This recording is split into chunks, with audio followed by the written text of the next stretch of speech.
Amara was born under extraordinary circumstances.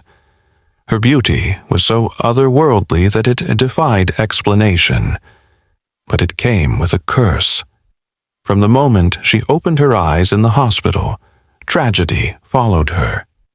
Anyone who looked directly at her face would collapse and die without warning. Doctors, nurses, and even visitors who saw her were struck down, leaving only her terrified but deeply loving parents unharmed. Realizing the danger their daughter posed, her parents vowed to protect Amara from the world, and the world from her. They moved to a remote house and decided to homeschool her. Amara's mother, a kind and patient woman, became her teacher, filling her days with books, lessons, and puzzles. Amara was exceptionally intelligent, grasping complex ideas with ease. But her brilliance did little to cure her loneliness. She couldn't play outside with other children or form friendships. She always had to wear a thick scarf wrapped around her face, leaving only her bright eyes visible. As the years passed, Amara grew into a thoughtful and disciplined young woman. By the time she turned 18, her parents realized they could no longer shelter her forever. They decided to let her attend university, believing it was time for her to experience the wider world. To keep others safe, they made her promise to never remove the scarf that covered her face. When Amara arrived at the university, she was nervous but determined to succeed. Her intelligence quickly earned her a reputation for brilliance. She aced every assignment and consistently impressed her professors. However, her classmates were more curious about her mysterious appearance. Some whispered that she was hiding scars, while others thought she was simply eccentric. One person who couldn't resist commenting was Lila, a loud and mean-spirited classmate who took pleasure in mocking Amara. "What's under that scarf, Amara? Are you hiding something ugly?" Lila sneered one afternoon, drawing laughter from a small crowd. Amara remained calm, her voice steady, as she replied, "You don't want to see what's under this scarf, Lila. It's not what you think." But Lila wasn't satisfied and continued to taunt her, determined to uncover the truth. Despite the teasing, Amara stayed focused on her studies, but her isolation made her an easy target for Lila's schemes. One day, Lila enlisted the help of a popular and charming student named Kian. She convinced him to befriend Amara and trick her into revealing her face. Kian was known for his easy smile and charisma. Though he wasn't particularly cruel, he found it hard to say no to Lila's schemes. Reluctantly, he agreed to her plan, reasoning that befriending Amara wouldn't harm anyone. He started sitting near her in lectures and striking up conversations. At first, Amara was wary. People usually avoided her, and those who didn't often had cruel intentions. But Kian's persistence and kindness gradually wore down her defenses. He brought her small gifts, like a cup of tea or a new pen, and listened attentively when she spoke about her love of science and literature.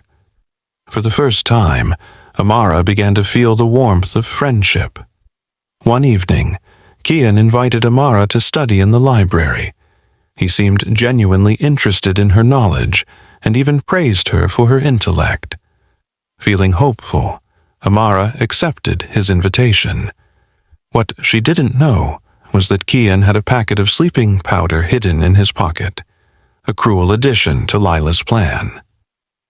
As they studied together, Kian offered Amara a drink. "You've been working so hard," he said with a smile. "Here, have some tea." Trusting him, Amara took a sip. The tea tasted strange, but she didn't think much of it.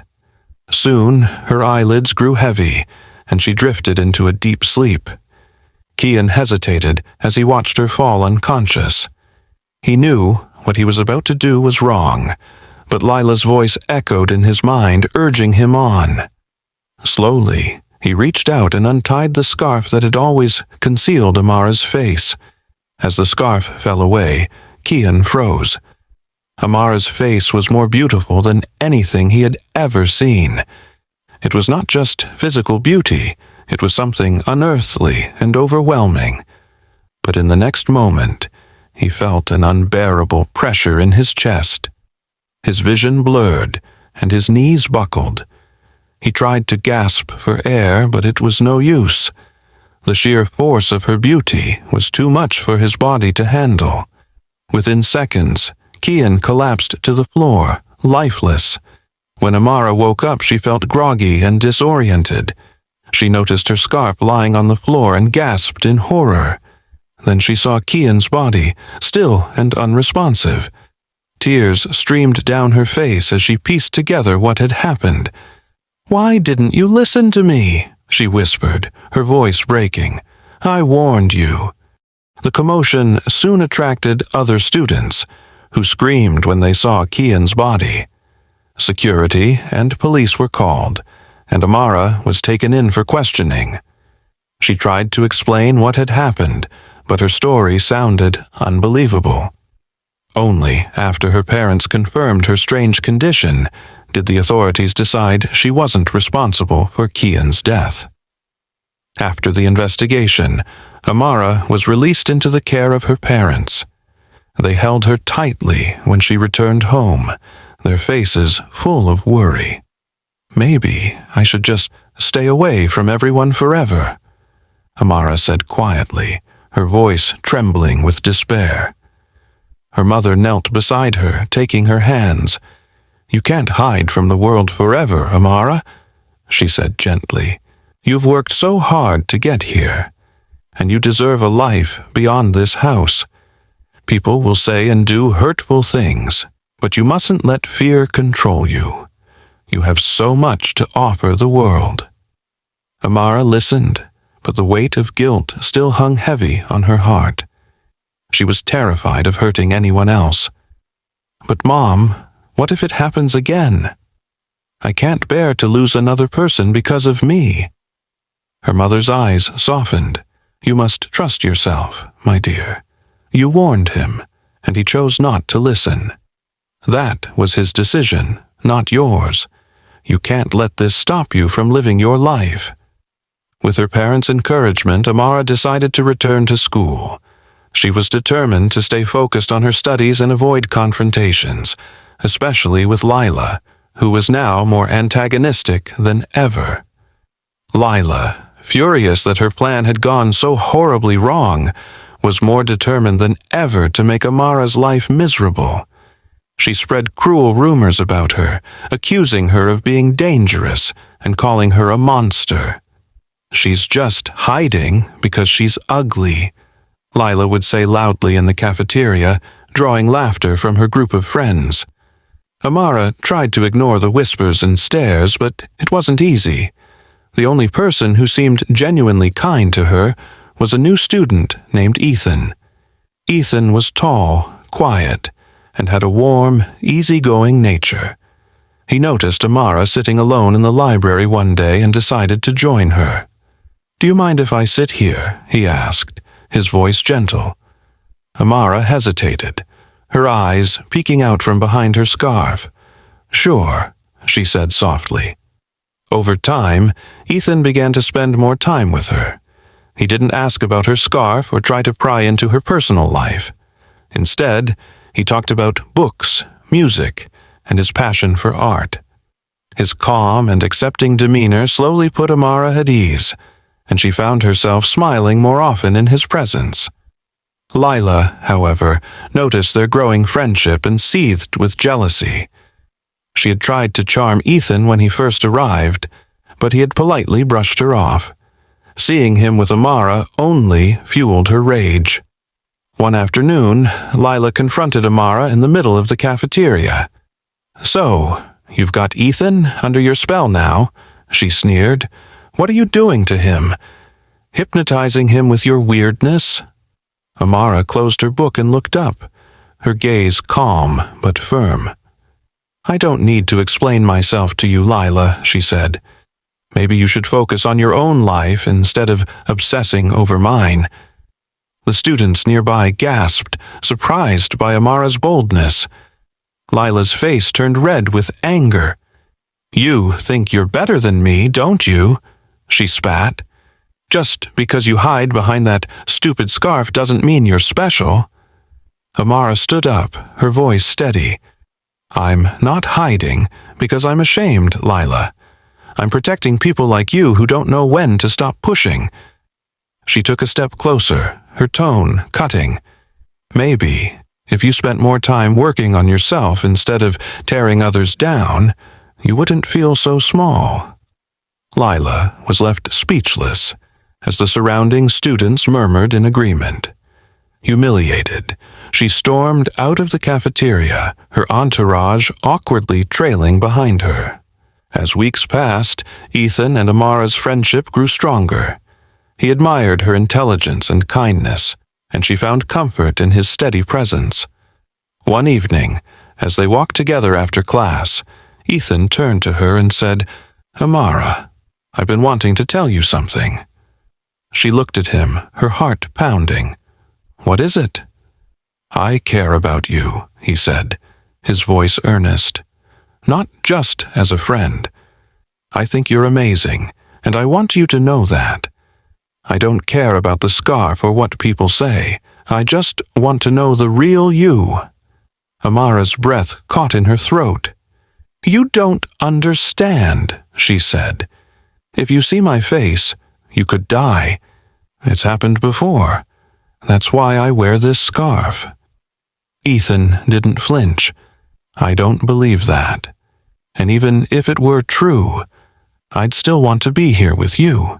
Moved by his words, Amara hesitated, but finally agreed to let him see her face. They met in a quiet park, away from prying eyes.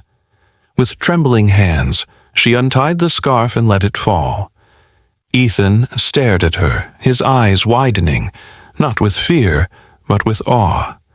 "You're beautiful," he said softly, "and I'm still here."